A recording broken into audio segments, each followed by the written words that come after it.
Former Target CEO Brian Cornell handed over the reins on Sunday and leaving behind a company that's faced a bit of turmoil, both past and present. New CEO Michael Fidelki started his new role by releasing a message to the company outlining what he called his first responsibilities and acknowledging that the company is, quote, real work to do, end quote. Axios reporter Nick Halter has been following the missteps of the former CEO and the issues the new CEO is walking into. Joining us, Nick, thanks for being here today. Hey, Rob, thanks for having me. You bet. In your article, you mentioned that the former CEO now, Brian Cornell, leaves behind what you called a mixed legacy at the retailer. What did you mean by that mixed legacy?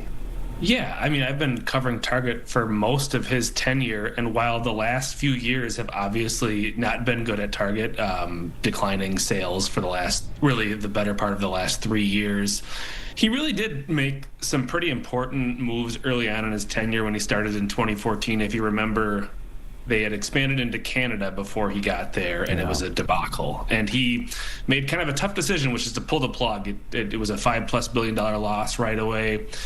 And then he also sold the company's pharmacy business to CVS. And I think in hindsight, both those decisions look pretty good. I don't think there was a very quick path towards profitability in Canada. They could have been bleeding money for years there. And then, you can see what's happened to the pharmacy business in the last 10 years here. I mean, massive reductions in Walgreens and CVS's across the country. It's a tough business right now.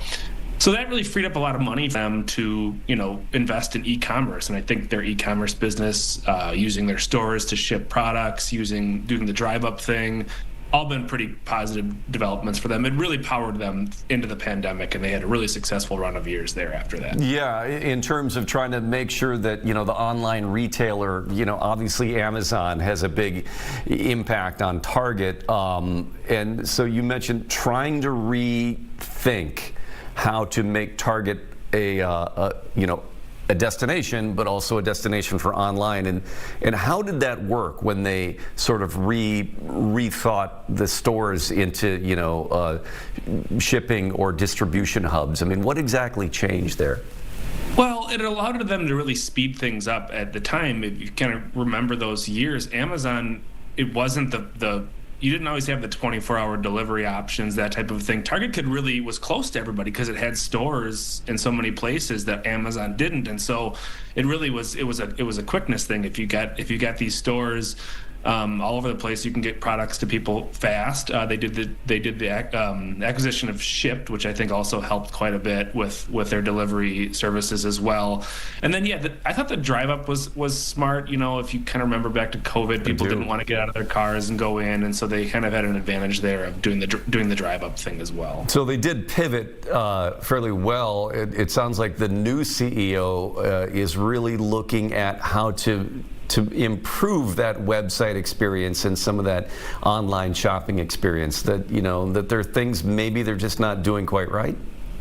Yeah, I mean, I think certainly there is more to be done on e-commerce, but I think his focus is probably going to be a bit more on stores now. I do think that they've kind of lost their edge as the Target that they had before, with it being sort of a style focused, and he's really spoken a lot about wanting to bring that back.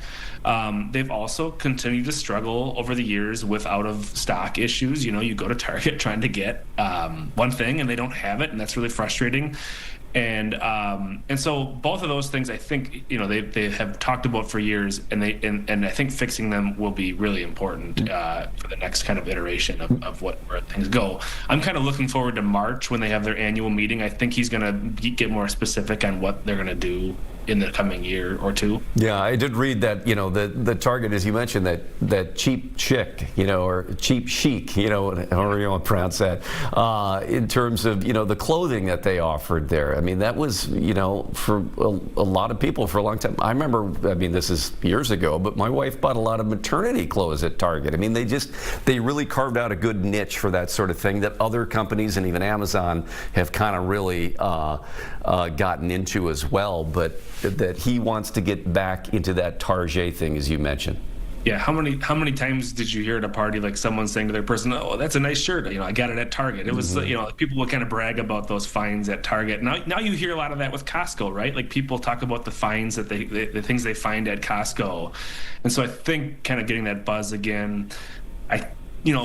You look at kind of what Walmart does with social media, and they've really done a really good job with that, with kind of getting social media influencers to talk about finding stuff at Walmart too. So, Walmart has taken some of this from them as well as Costco. That would then be one of the mixed legacies of of Brian Cornell, is that he seemed to allow these other companies to sort of come in and take what Target had always done well and claim it for themselves, like you mentioned Costco, but also the difficult minefield that it is for companies in social issues, and we're still seeing how that's going to play out here. Obviously, there was the issue where they took heat from conservatives over Pride merchandise, and then took heat from Democrats and liberals for backing away from DEI initiatives.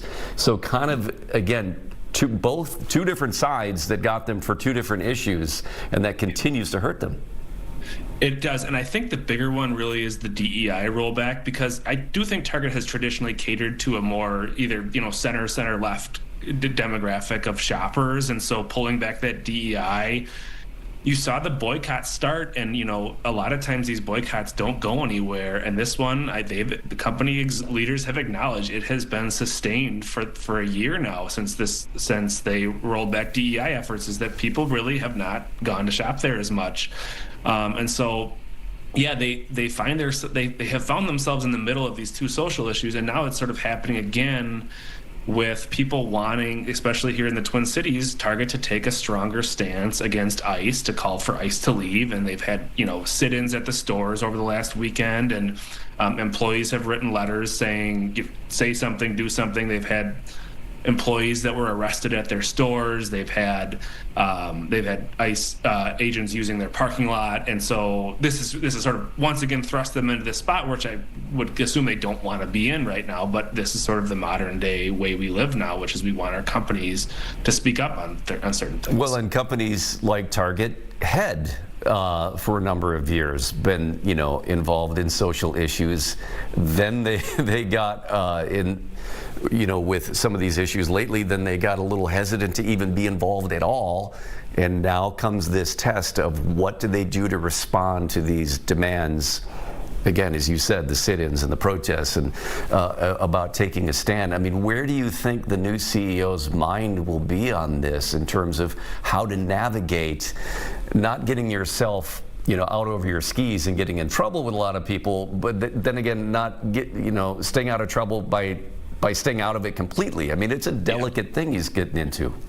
And really, Michael Fidelki has sort of been transitioning, and he sort of was de facto the CEO while this has been going on. I mean, he officially took over, but he was the one that signed on to the letter that 60 local CEOs wrote, what was it, a week ago or so now?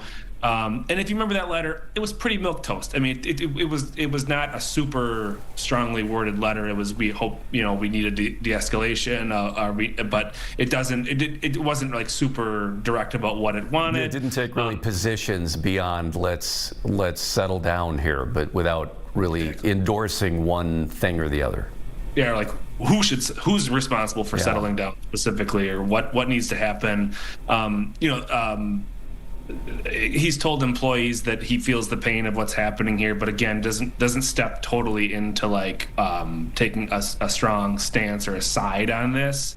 So I think that's kind of been his MO so far, which is say something, acknowledge something's going on, but don't really wade too far into it. And that's not really unique to Target. I think you're seeing a lot of companies follow that same. I mean, as you saw, 60 CEOs signed on to that letter. All right. Well, we got to wrap this up very quickly. What's the most important thing or two that you're going to be looking for from the new CEO over the next just couple of months? Yeah, I just think he's talked a lot about improving the store experience, and I really want to see what that looks like. I go to some of the stores where they test stuff out here in the Twin Cities, and I'm just curious to see what kind of changes that they make to get kind of back on track with that. Okay. All right. Nick Halter, thanks for joining us today. Appreciate it. Writing for Axios and this most recent coverage of the change at the reins of Target. Appreciate it. Thanks. Yeah, thanks for having me, Rob. You bet. See you later.